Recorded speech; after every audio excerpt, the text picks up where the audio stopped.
one. Yeah, we got a sucker. Yeah, we got a sucker.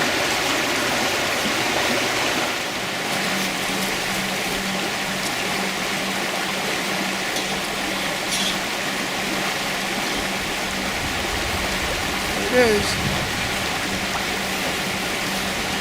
First one of the night.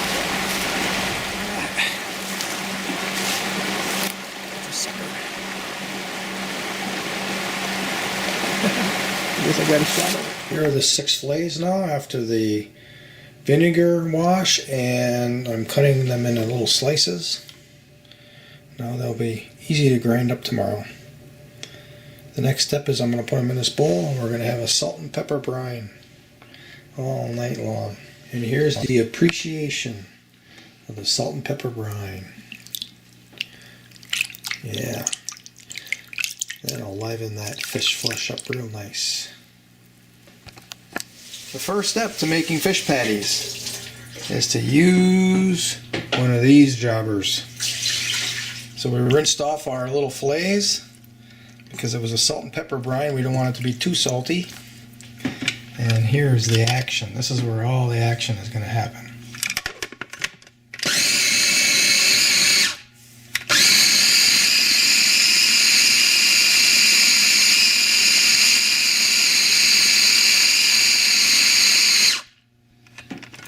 Can't do too much, it will get all fluffy. So that's just right. Garden, and I picked some of the garlic and the onions that are growing now in my April 1st Wisconsin garden. These are little garlics. Then we have some red onion left yet from the farmer's market that we purchased a couple months ago. And then these are spring onions. Fresh, fresh, fresh. And we're going to put it into our fish meat along with the rosemary. Alright, the chef has done her job cutting up all of the pieces of our vegetables. So here's our material all mixed up. You can see all of our vegetables are mixed in. And we just made patty just similar to making a hamburger patty out of ground meat, just with our hands. Well, next up is in the frying pan. From this to this. This, and now we have a finished product right here.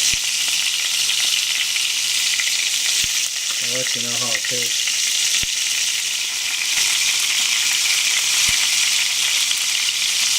Definitely cooked all the way through.